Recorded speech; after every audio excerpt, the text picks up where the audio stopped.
অন্তর্বর্তীকালীন সরকার অর্থাৎ ডক্টর ইউনূস প্রশাসন লালমনিরহাট বিমানবন্দর সচল করার জন্য যে প্রাথমিক উদ্যোগ নিয়েছিলেন, নতুন প্রধানমন্ত্রী তারেক রহমান সেই উদ্যোগকে এগিয়ে নিয়ে যাওয়ার চেষ্টা চালিয়ে যাচ্ছেন।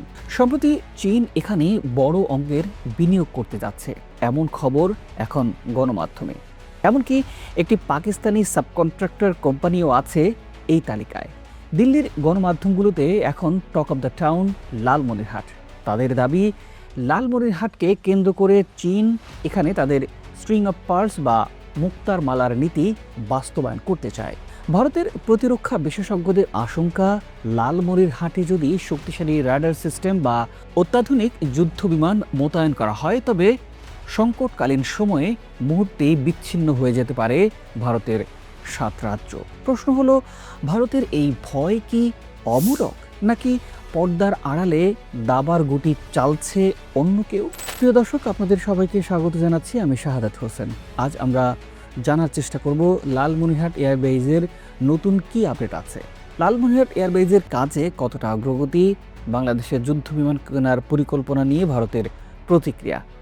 আশা করি শেষ পর্যন্ত সাথে থাকবেন।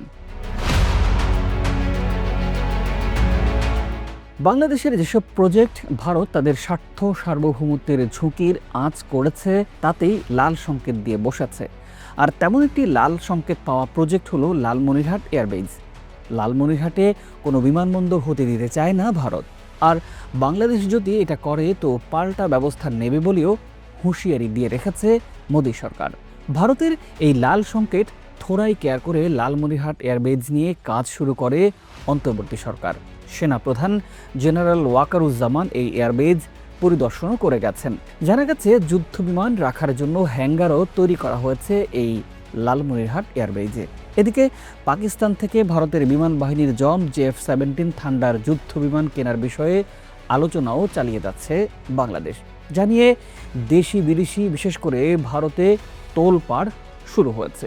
আবার ইতালি থেকে অত্যাধুনিক ক্ষিপ্রগতির ইউরোফাইটার টাইফুন যুদ্ধ বিমান কেনার প্রাথমিক আলোচনাও শেষ করেছে বাংলাদেশ। সম্প্রতি বগুড়াতে আন্তর্জাতিক বিমানবন্দর এবং বিমান ঘাঁটি নতুন করে চালু করতে সেখানে পরিদর্শনে যান বিমান প্রতিমন্ত্রী এবং বিমানমন্ত্রী সহ বিমান বাহিনী প্রধান। সেখানে বিমান বাহিনী প্রধান জানিয়েছেন, যুদ্ধ বিমান কেনার প্রক্রিয়া চলমান আছে। আধুনিক যুদ্ধ বিমান দেশে আসলে এই ঘাঁটিতেই রাখার কথাও বলেছেন তিনি। এই সব যুদ্ধ বিমান লালমনিরহাটের এয়ারবেজেও রাখার সম্ভাবনা আছে।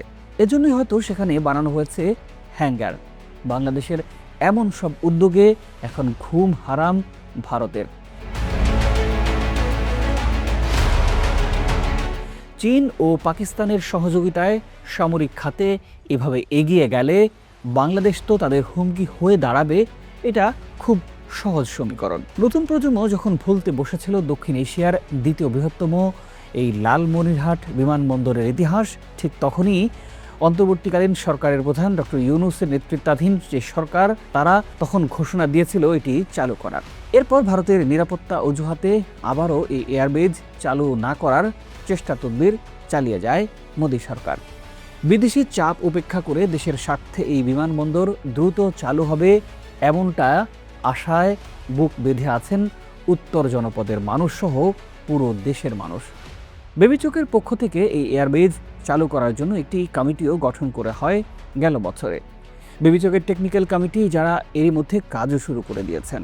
বেসামরিক বিমান চলাচল কর্তৃপক্ষের গঠিত 5 সদস্যের কারিগরি কমিটি সরেজমিন পরিদর্শনও করেছেন লালমনিরহাটে। গোয়েন্দা রিপোর্ট বলছে, এখানে অত্যাধুনিক হ্যাঙ্গার তৈরি করা হয়েছে, যা সাধারণত সিভিল এভিয়েশনের জন্য নয়, বরং সামরিক ড্রোন বা যুদ্ধ বিমানের জন্যই আদর্শ।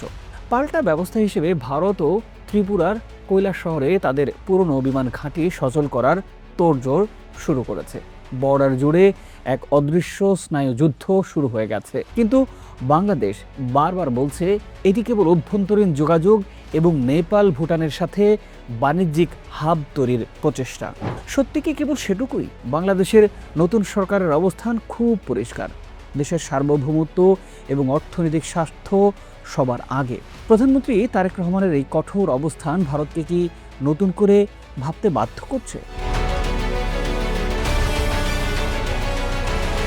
দিল্লির দীর্ঘদিনের মিত্র হারিয়ে যাওয়া এবং লালমনিরহাটের মতো স্ট্র্যাটেজিক পয়েন্ট ঢাকার এই সক্রিয়তা কি দক্ষিণ এশিয়ার ক্ষমতার ভারসাম্য বদলে দেবে? ভারতের একসময়ের একতরফা প্রভাব কি তবে এবার চ্যালেঞ্জের মুখে পড়ল? একদিকে ওয়াশিংটন, অন্যদিকে বেইজিং। এই দুই শক্তির মাঝখানে দাঁড়িয়ে তারেক রহমান সরকার কি লালমনিরহাটকে একটি লিভারেজ হিসেবেই ব্যবহার করছে? বহু পুরনো এই এয়ারবেজের অনেক অবকাঠামো এখনও দাঁড়িয়ে আছে, রানওয়ে, হ্যাঙ্গার, ট্যাক্সিওয়ে। তবুও নতুন করে কিছু নির্মাণ আর অনেকগুলো সংস্কার করা খুবই প্রয়োজন। বিশেষজ্ঞ মতামতের ভিত্তিতে এগোচ্ছে কাজ। সেটা আরও জোরালো হয়েছে বিবেচকের সাম্প্রতিক সময়ের মাঠ পর্যায়ে জমি যাচাইয়ের পর। ব্রিটিশ সরকার 1931 সালে লালমনিরহাট বিমানবন্দর নির্মাণ করে। লালমনিরহাট সদর উপজেলার মহেন্দ্রনগর ও হারাটি এলাকায় 1166 একর জমির উপর নির্মিত হয় এই বিমানবন্দরটি। দ্বিতীয় বিশ্বযুদ্ধে এই বিমানবন্দরটি মিত্রবাহিনী ব্যবহার করে। 1945 সালে যুদ্ধ শেষ হওয়ার পর আর ব্যবহৃত হয়নি এটি। 1958 সালে সর্বপরিসরে বিমান সার্ভিস চালু ছিল।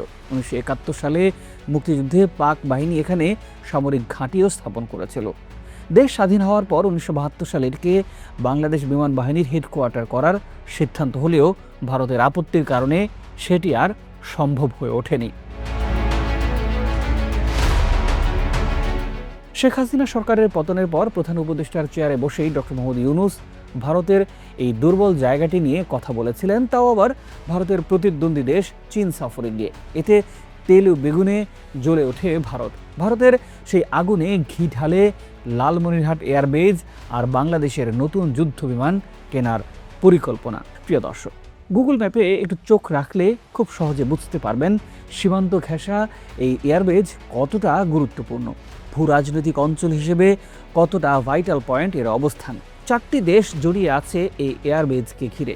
সেভেন সিস্টার্সের সঙ্গে ভারতের মূল ভূখণ্ডের শ্বাসনালীর করিডোর হচ্ছে চিকেন স্নেক। এর আশপাশে আছে 4টি দেশের সীমানা: বাংলাদেশ, চীন, নেপাল এবং ভুটান। বিশ্লেষকদের মতে এই করিডোর হাতছাড়া হলে উত্তর পূর্ব ভারতের সঙ্গে দেশটির 7টি রাজ্য বিচ্ছিন্ন হয়ে যাওয়ার শঙ্কা আছে। লালমনিরহাট বিমানবন্দর বা এই এয়ারবেজ চালু হলে দেশি এবং আন্তর্জাতিক বিমানগুলো এই চিকেন স্নেকের পাশ দিয়েই উড়াউড়ি করবে। বিমানবন্দরটি ভারতের নিরাপত্তার শঙ্কা বাড়িয়ে তুলবে, চীনের শক্তিও বাড়াবে। থলের খবর হলো, চিকেন স্নেক ইস্যুতে চীন এবং ভারত উভয়ই বাংলাদেশকে পাশে পাওয়ার জোরালো চেষ্টা চালিয়ে যাচ্ছে। সঙ্গত কারণেই লালমনিরহাট এয়ারবেজ পুনরায় চালু হোক সেটি কোনোভাবেই চায় না ভারত। এখানেই শেষ নয়। লালমনিরহাট বিমানবন্দর চালু হলে ভূ রাজনীতিতে বেশ মোড়লপনা করতে পারবে প্রিয় মাতৃভূমি। আন্তর্জাতিকভাবে গুরুত্ব বহন করবে এই বিমান ঘাঁটিটি। সব দেশের সঙ্গে সুসম্পর্ক গড়ার ট্রাম্প কার্ডও হয়ে উঠবে এই বিমানবন্দর। এদিকে যুদ্ধ বিমান JF-17 thunder, Eurofighter typhoon, J-10C কেনার খবরে নড়ে চড়ে বসেছে নয়াদিল্লি।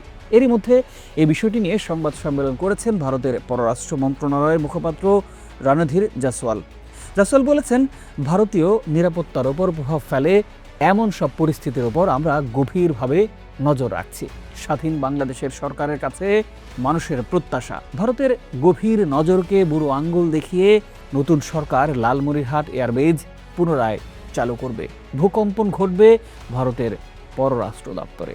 ভারত, চীন, নেপাল, ভুটান সহ বিশ্বময় গুরুত্বপূর্ণ হয়ে উঠুক প্রিয় মাতৃভূমি বাংলাদেশ। এই দেশকে সমীহ করুক বিশ্বের পরাশক্তিরা। প্রিয় দর্শক, এখন দেখার বিষয় এই উদ্যোগ কতটা এগিয়ে যায়। ভালো থাকুন, সুস্থ থাকুন। দেখা হবে পরের বিশ্লেষণে। আন্তরিক অনুরোধ চ্যানেলটি সাবস্ক্রাইব করে পাশে থাকার।